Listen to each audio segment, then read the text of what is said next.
Here, the trail splits in two. The path on the right leads to the ancient Braga Monastery, one of the oldest Buddhist monasteries in the Annapurna region, while the trail straight ahead continues towards Tilicho Lake Base Camp. This is the route that takes us out of the beautiful town of Manang. But beyond its breathtaking scenery lies a silent story of change. Climate change is putting Manang's centuries-old traditional houses under serious threat. Built from stone, mud, and timber, these remarkable homes were more than just shelters. They were masterpieces of indigenous Himalayan architecture. Designed to withstand heavy snowfall and harsh mountain winters, they reflected generations of local wisdom and craftsmanship. However, the tables have turned. Local residents told me that declining snowfall, unpredictable heavy rainfall, and the rapid growth of tourism along the Annapurna Circuit have transformed the region dramatically. As a result, these traditional homes are disappearing at an alarming pace, giving way to modern concrete buildings, hotels, and lodges. In Lower Manang, authentic traditional houses have almost vanished and can now be found only in a handful of villages in Upper Manang. Climate change has not only altered the landscape, it has also struck at the very heart of the region's architectural and cultural heritage. Rising temperatures, shorter winters, and changing rainfall patterns have made traditional construction increasingly impractical. Since snowfall has decreased while rainfall has become more frequent, even local communities are gradually moving away from building homes with stone, mud, and timber. Here, the trail forks once again. The route on the right heads towards the legendary Thorong La Pass, while the left-hand trail continues towards Tilicho Lake.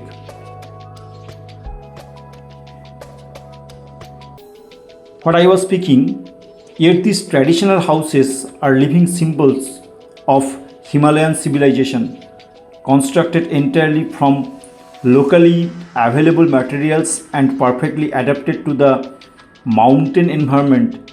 They embody centuries of accumulated knowledge, sustainable living, and cultural identity.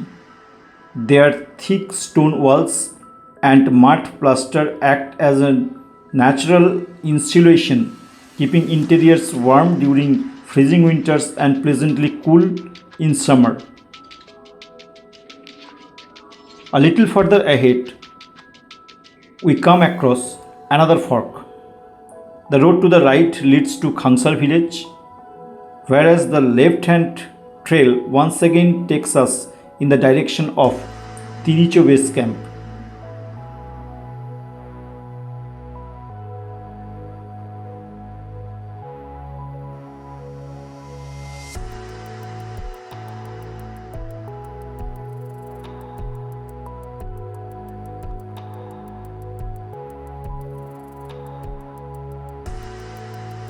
Yak farming has long been a way of life in the high Himalayas of the Annapurna region. Around the alpine grazing grounds known as Yak Kharka, situated between 3,500 and over 4,100 meters, herders practice seasonal migration, allowing their yaks to graze freely during favorable weather while constantly keeping an eye out for predators such as the elusive snow leopard. Unlike some other Himalayan regions where yak milk is mainly processed into churpi and ghee, the people of Manang have traditionally raised yaks primarily for meat and as dependable pack animals. Sadly, this age-old livelihood is also at a crossroads. Younger generations are leaving behind the demanding nomadic lifestyles, while climate change and the harsh realities of high altitude living are making traditional yak farming increasingly difficult.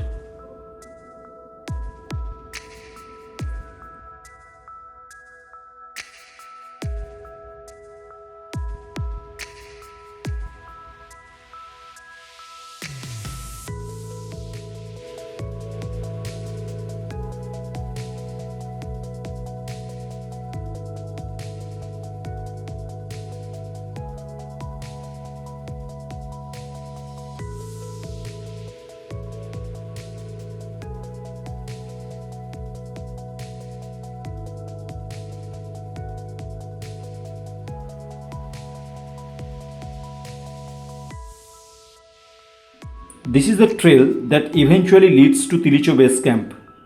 If there was one thing that really took the shine off my Annapurna circuit experience, it was the constant stream of motorcycles and jeeps roaring past.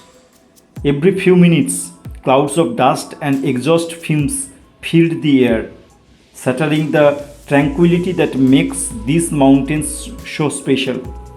Instead of listening to the whisper of the wind and the songs of nature, the peaceful silence was repeatedly drowned out by the noise of engines. It was a stark reminder that even the most remote corners of the Himalayas are slowly feeling the footprint of modern development.